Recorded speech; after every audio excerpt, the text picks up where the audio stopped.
sepultado dentro de su misma secreción. Imagínense que ese es un osteoblasto, pues es una célula cúbica, va a estar secretando y entonces se va a quedar atrapado dentro de su secreción.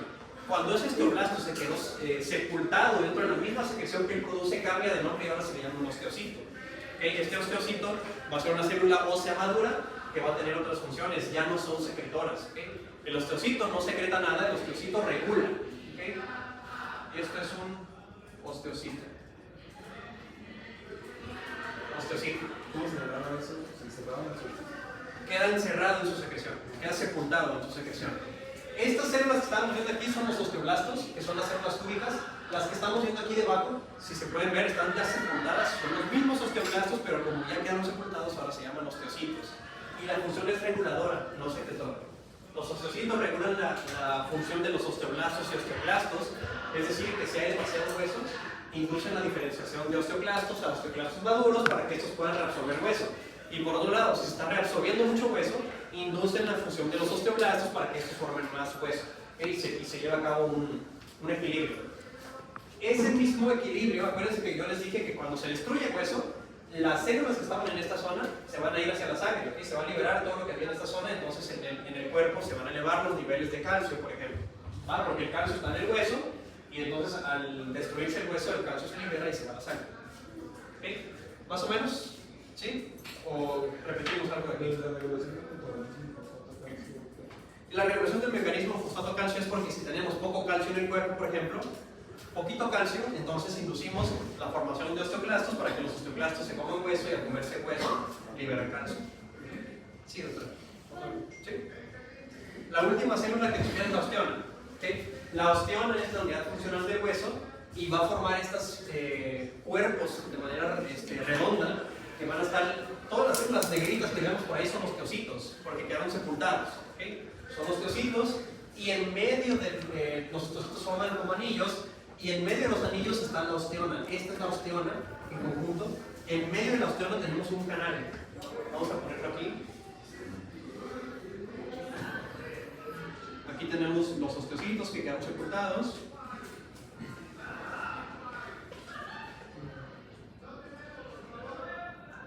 Tenemos los osteocitos y justo en el medio vamos a tener el sistema de Haber's. Ese sistema de Haber's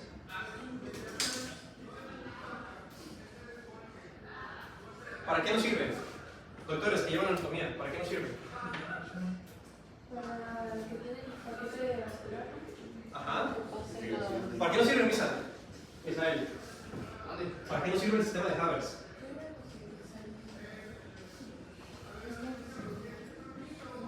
¿O simple? ¿Para qué nos sirve? El hueso necesita, como todos los tejidos vivos del cuerpo, ocupan tener una fuente de irrigación. Esa irrigación es por donde viene el oxígeno, nutrientes de toda la sangre de todo el cuerpo. Esos nutrientes entonces tienen que llegar a todos los tejidos que son vivos. Y el hueso es un tejido vivo. Todos los tejidos del cuerpo que se puedan necrosar son tejidos vivos. O sea, si están vivos pueden morir. El hueso se puede necrosar. Entonces, este interior, que es el sistema de Haber's, va a tener adentro una vena, una arteria y un nervio, y un vaso linfático sumamente pequeño. Este sistema de Haber's en conjunto va a proveer más o menos aproximadamente un 5% de la irrigación total del hueso. O sea, es una fracción muy pequeña. Todo lo demás, lo demás de la irrigación del hueso, ¿de dónde proviene, doctores? ¿No? ¿De dónde, doctores? Ya lo vieron. Del periósteo, muy bien. Del periósteo. El periósteo va a ser una lámina de tejido conectivo que tenemos arriba del hueso, en esta zona. Vamos a ponerle aquí nombre. Y este periósteo entonces se va a encargar de todo el porcentaje restante, 90-95% de la irrigación del hueso. ¿Qué pasa si hay una deficiencia en el periósteo o en el sistema de Haber's? El hueso no recibe su irrigación completa y si no lo recibe entonces se muere, se necrosa. La osteona entonces tenemos que es este componente funcional del hueso. En su interior encontramos el sistema de Haber's y el sistema de Haber's vamos a tener que son las prolongaciones que van en sentido vertical y son de un calibre grande, o sea, tienen mayor flujo de sangre por dentro de ellas. Ahora, entre un sistema de Haber's y otro vamos a tener comunicaciones.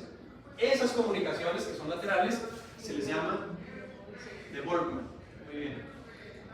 Sistemas de V de Volkmann.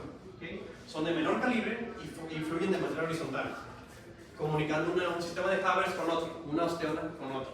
¿Va? En este diagramita histológico lo que podemos ver son osteonas, sistema de Haber's y todos los puntitos negros son osteocitos. ¿Va? ¿Puedes repetir otra vez? Sí, claro. La de Haber's, ¿cómo lleva la sangre? O sea, es de mayor calibre, pero es vertical. Y las otras de Volkmann de menor calibre, pero Y son horizontales. Repitiendo un poquito esto, el hueso necesita tener una fuente de irrigación. La función principal, por mucho, es, más bien, el lugar por donde proviene es el periósteo, ¿vale? Esto es para irrigación. Irrigación. La irrigación del hueso en su mayoría proviene del periósteo. Ahora, esto del periósteo está por fuera. Cuando se hace una cirugía de tercer molar, por ejemplo, se corta la mucosa, se eleva la mucosa y debajo está el periósteo. Y entonces, cuando tú abres el periósteo, sangra un montón en este paciente. Es normal, porque está sumamente vascularizado. Ahora, una vez que ya tú controlaste la hemorragia y estás cortando hueso, se ve clarito a veces cómo ese hueso empieza a sangrar desde adentro del hueso. Y adentro del hueso no hay ninguna arteria grande, o sea, no encontramos una arteria carótida, una arteria facial, sino que son vasos sumamente pequeños que forman el sistema de Haber's o el sistema de Volkmann, y cuando tú los cortas al hacer la cirugía, entonces también sangra desde adentro ese hueso. ¿Okay? Este método de irrigación desde afuera y desde adentro, eso es por afuera, o sea, está pegado al hueso, por fuera, el periósteo. Por dentro tenemos estas prolongaciones del sistema de Haber's que le permiten tener irrigación también desde adentro. ¿Sale? En menor porcentaje, obviamente, en su mayoría es del periósteo y el restante es el sistema de Haber's. O Habersiano, eso sí le dicen algunos doctores. ¿Más o menos entendió aquí? Entonces la osteona en sí es por donde pasa el sistema de Haber's. Dentro de la osteona pasa el sistema de Haber's y el hueso está compuesto de un montón de osteonas. entonces es un conducto. Los sistemas sí, pero haz de cuenta que el conducto está vacío. El sistema de Haber's sería el conjunto de vena, arteria, nervio y vaso linfático. Vamos a poner eso aquí. El sistema de Haber's son vena, arteria, nervio también,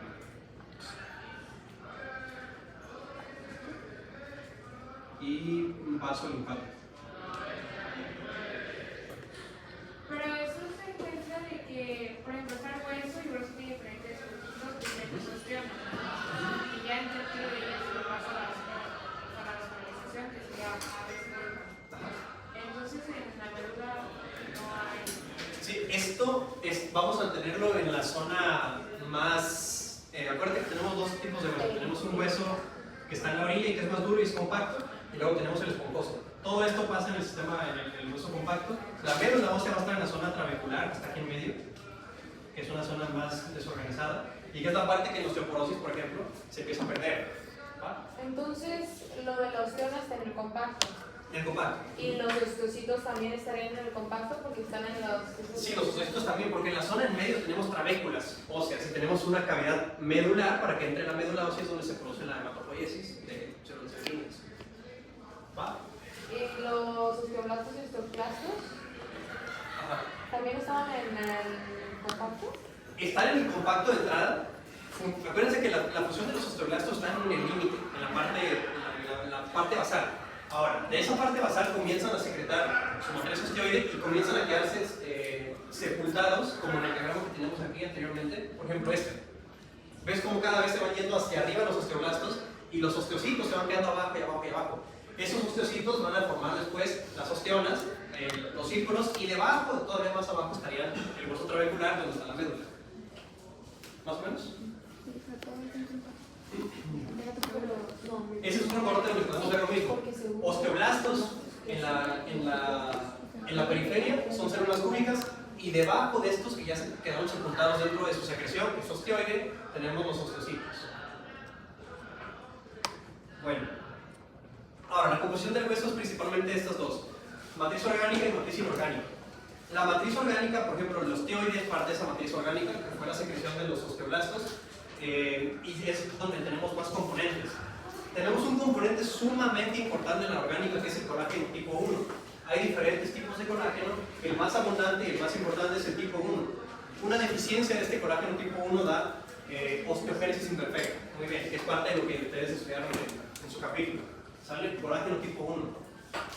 Y también tenemos por demás factores de crecimiento. Y en la matriz orgánica tenemos la hidroxiapatita, que si ya vieron en anatomía dental, es lo que forma el esmalte, ¿sale? Lo que le da la dureza a ese esmalte, también lo tenemos en los huesos. Y es inorgánico. ¿Okay? Son componentes del hueso. Ahora, ¿cuáles son los factores para que el hueso tenga un recambio de manera normal? ¿Puedes regresar al anterior, por favor?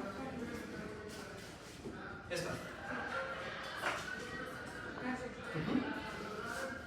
Para que el hueso tenga un recambio normal, tenemos diferentes factores. Como teníamos en el caso de los eritrocitos, que hay factores que hacen que tengan algunos más que otros. En este caso, el género afecta también. Los hombres producen mayor hueso que las mujeres. El índice es un poco más acelerado. Y los huesos de los hombres en general son un poco más anchos que los de las mujeres. Generalmente. Obviamente hay mujeres que tienen huesos más largos que algunos hombres o más anchos. Después en la raza. La raza negra produce más recambio óseo que una raza blanca. ¿Okay? Genética. En genética es importante porque la osteoporosis también corre en las familias. ¿Okay? La osteoporosis también se corre de manera genética y puede afectar el hueso. Ejercicio. Lo mismo que en una persona de los eritrocitos, una persona que hace mayor ejercicio, que tiene mayor actividad física y mayor carga mecánica, va a tener un mayor recambio de hueso. Dieta. Aquí en la dieta entran factores como el calcio, por ejemplo. El calcio, en una persona que tiene deficiencia en la ingesta de calcio, va a tener entonces una menor calidad de hueso porque tiene menos calcio, pero porque la dieta es deficiente. Y en dieta también entraría un factor que es la malabsorción. Un paciente como ustedes que tengan una buena absorción, una buena ingesta de calcio, tiene una buena dieta, pero su intestino tiene una enfermedad, entonces va a tener una mala absorción de ese calcio y entonces va a seguir teniendo una deficiencia de calcio. Y después en hormonas sexuales entran los estrógenos, que van a ser, en las mujeres después de la menopausia hay una ausencia muy importante de esos estrógenos y por eso hay menos estímulo para que se forme el hueso y encima mayor actividad de osteoclastos, lo que se come el poco hueso que queda. Las mujeres que entran después de la menopausia, que más o menos a qué edad ocurre la menopausia, 50 a 55 años aproximadamente, varía. Se les sugiere que entren en algo que se llama TRH. TRH significa terapia de reemplazo hormonal. Ustedes, mujeres, en algún momento van a llegar a ese punto y entonces su cuerpo va a dejar de producir de manera normal estrógenos que son necesarios para un montón de cosas. Hablando de huesos, son necesarios para que haya un recambio. Entonces se sugiere que tengan una terapia de reemplazo hormonal para que su cuerpo, de manera externa, reemplace esos estrógenos que ya no producen y entonces siga habiendo ese equilibrio. ¿Okay? ¿Se entendió más o menos? Estos factores dependen mucho de las personas. ¿Okay? Depende de tu raza, depende de tu género, depende de tu estilo de vida, tu dieta, genética y también las hormonas sexuales y hormonas del crecimiento. Bueno, ahora sí vamos a ver la vía RAN-RAN-KLOPG. Les dejo un artículo aquí, les sugiero que si tienen chance por ahí lo lean. Habla de todas las funciones del sistema RAN-RAN-KLOPG en el cuerpo, que son un montón. No solamente participa en la función en la formación y recambio de los huesos, también participa en la formación de las mamas, en el caso de las mujeres, funciona en la formación de tumores en el organismo, neoplasias benignas y malignas, entre otras cosas. Con tiempo ya lo pueden leer. Este diagrama está sacado de ese artículo y es muy ilustrativo de lo que quiero que veamos. Vamos a comenzar con la función normal de un osteoblasto. ¿Cuál es la función principal de un osteoblasto?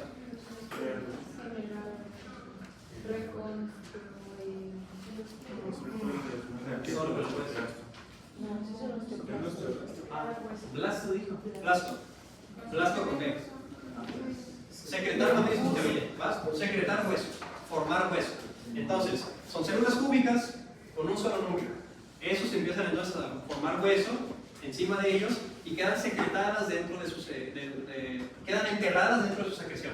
Cuando se quedaron enterradas se llaman ahora osteocitos. Estocitos. Si ese hueso no existían los osteoclastos, crecería y crecería y crecería, y ustedes tienen cabezas deformes y duras, ¿okay? Entonces, y cuerpo en general. Ahora, ya que se formó el hueso, necesitamos que alguien se lo coma, ¿okay? Para que haya un recambio normal. Aposición y reabsorción. A este proceso se llama aposición. Vamos a ponerlo aquí también. Cuando algo se está secretando ahí, se le llama aposición. De paso, si alguien quiere de especialidad, no sé si alguno de ustedes ya sepa qué especialidad les gustaría en un futuro. Si quieren, por ejemplo, ortodoncia, si quieren periodoncia, si quieren cirugía maxilofacial, o implantología y periodoncia, todo eso van a ver bastante de esto de hueso, sale todo bastante. Entonces, bueno, la idea es que tengan ya una idea sólida y que lo complementen ustedes con su estudio y lleguen muy bien a su posgrado. Entonces, teníamos que el osteoblasto se convirtió, aquí tenemos osteoblasto, ¿se convirtió en qué cosa? Osteocito, porque ya quedó secretado, ¿va? No secretado, perdón, sepultado. Entonces, la secreta matriz osteoide. ¿Qué otra cosa secretan? El osteoblasto. ¿Right? ¿Pero cuál? ¿El receptor o el ligando? El ligando, muy bien. ¿Y qué otra cosa? Entonces, vamos a tener aquí vamos a poner un osteoblasto aquí arriba, nada más por fines de la ilustración, que va a estar secretando. Vamos a ponerlo como el diagrama, vienen con unas bolitas. Esas bolitas son el ligando de Rank, o Rank.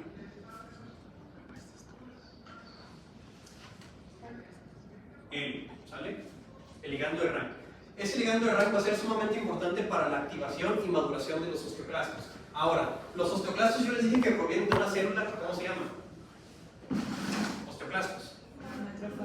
Son un macrófago, y últimamente son un macrófago, pero un macrófago especializado. Entonces, tenemos células que son precursoras de macrófagos y que no tienen ninguna forma, pero ya son multinucleadas, porque los macrófagos también son multinucleados y se llaman con una sigla en inglés. ¿Qué significa la sigla? Acuérdense que si es de inglés, lo leemos de aquí para allá. Si es en español, de aquí para acá. En español, ¿cómo sería? Factor estimulante de colonias de qué? No, de macrófagos no. Antes de que sean macrófagos, ¿qué son?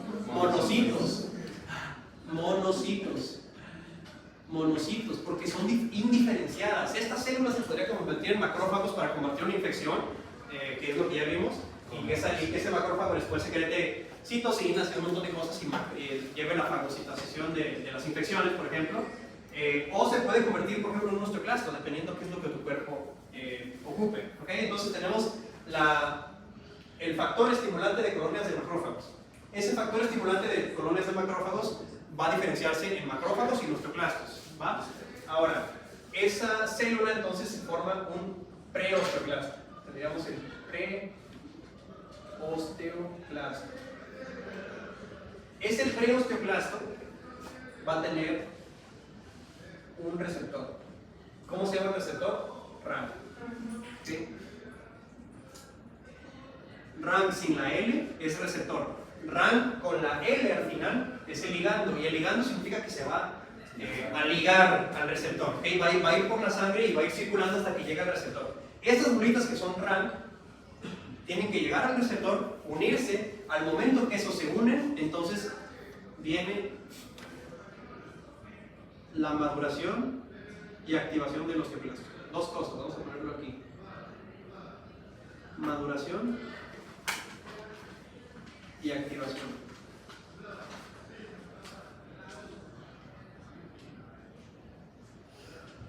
¿Okay? Ese es el proceso para que un osteoclasto pueda empezar a funcionar como un osteoclasto. ¿De dónde provino originalmente? De una unidad formadora de monocitos, o un factor estimulante de colonias de monocitos. ¿Sale? Ese factor de monocitos entonces se convirtió en un preosteoclasto. ¿Okay? Se podría haber también convertido en un macrófago directamente, pero tienen el mismo origen, el mismo linaje, así se le llama en las células sanguíneas. Se convirtió de un factor en un preosteoclasto. Ese preosteoclasto, gracias a la unión cuando se une RANK-L con RANK, entonces vienen dos cosas, maduración y activación. ¿De qué célula? Del preosteoclasto. Sale del preosteoclasto, y entonces ya una vez que se unió y maduró, se forma ahora sí el osteoclasto per se. ¿Cuál es la función del osteoclasto? Comer hueso. Entonces cuando ese osteoclasto llega, vamos a tener aquí, cuando ya se unió, es como, imagínense como un rompecabezas. Si ese es el receptor, ¿cómo se va a llamar? RAN. Muy bien. Y el que va a llegar ahí se llama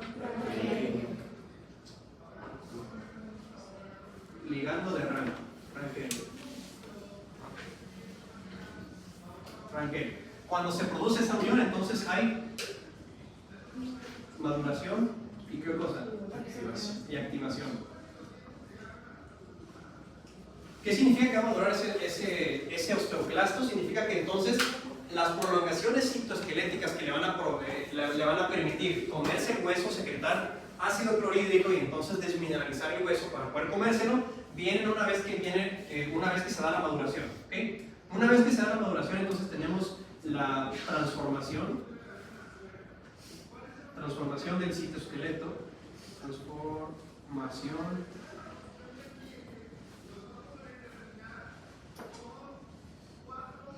¿vale? Cuando viene esta transformación, entonces al osteoclasto le salen pequeños tentáculos por debajo y entonces va a empezar a formar la laguna de reabsorción que se llama, ¿de qué manera?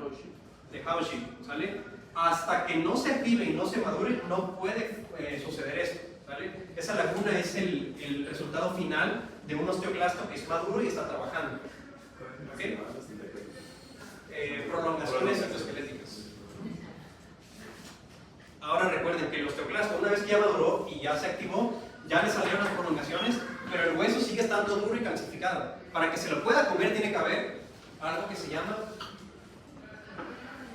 desmineralización. Desmineralización. Si no hay desmineralización, el hueso no se lo van a comer. Y si no se lo comen, entonces va a haber una posición desmedida y entonces el cuerpo va a tener una enfermedad como las que vamos a ver ahora. Este proceso se puede ver interrumpido en diferentes fases por fármacos. Por ejemplo, en un paciente con osteoporosis tiene menos hueso de calidad, entonces tú no quieres que haya activación de osteoclastos, entonces tú das un medicamento. Los medicamentos para bloquear ese RANQ L, por ejemplo, son, hay uno que se llama denosumab, hay otros que se llaman bifosfonatos. ¿Todavía no es un fármaco? Todavía no. Okay. Esos medicamentos entonces van a bloquear que el RANQ L se una con RANQ y entonces si no hay unión de RANQ L con RANQ, ¿qué va a pasar? Más bien, ¿qué no va a pasar? Maduración. No hay ni maduración ni activación, entonces el osteoclasto nunca forma sus prolongaciones y nunca se va a comer hueso y tu paciente con osteoporosis no va a tener tanto riesgo de fracturas. ¿Va? Es una cadenita. Ahora, ¿qué otra célula tenemos que secreta el osteoblasto y tenemos visto? ¿OPG qué significa? Osteoprotegeína. ¿Cuál es la función? Según lo que dice el papel. Ajá. En el diagrama tenemos aquí la osteoprotegeína como un rompecabezas pequeño, ¿va? Ese que se llama OPG va a competir con RANQ por la unión de los RANQ L, de los ligandos. Entonces, ese OPG va a venir y se va a unir a un RANQ L, y si ya se unió con OPG, ya no se puede unir con RANQ, entonces no hay activación. Eso ahora, esto es algo un poco chistoso, porque el osteoblasto secreta RANQ L, que es el que va a permitir que el osteoclasto se active y entonces tenga esa reabsorción de hueso. Pero también el osteoblasto secreta OPG, que es para protegerse a sí mismo. Entonces, ese osteoblasto va a estar secretando tanto su destrucción como su protección. ¿Cuál es el que lo protege? OPG, osteoprotegeína, ¿va? Ahora, también secreta RANQ L. Cuando se secreta RANQ L, que son estos de aquí, van a ir a unirse al receptor RANQ, que es donde se encuentra el receptor RANQ. En los preosteoclastos y en los osteoclastos, ¿va? La respuesta más correcta sería en el preosteoclasto, porque es el que se ocupa activar y madurar. Ahora, una vez que ya se unió RANQ L al receptor RANQ, entonces viene maduración y activación. El citoesqueleto cambia, salen prolongaciones y esas prolongaciones van a secretar una cosa, que ¿cómo se llama? HCl, ¿qué significa? Clorhídrico. ¿Qué va a hacer el ácido clorhídrico? Desmineralización de hueso. Si no se desmineraliza, no se lo pueden comer. Un hueso desmineralizado no se lo van a poder comer los osteoclastos si no va a haber esa reabsorción. Ahora, ya que secretaron ácido clorhídrico, entonces sí viene la desmineralización, se comen el hueso y se forma la laguna de qué? Muy bien. Laguna de Cauchy. ¿Dudas? No. Esto a grandes rasgos es la vía RANQ L OPG. ¿Qué significa RANQ? RANQ significa receptor activador del factor de necrosis kappa beta. Eso está un poco largo, pero hay que aprendérselo.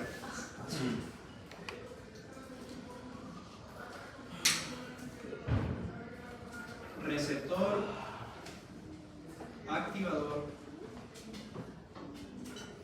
¿de qué?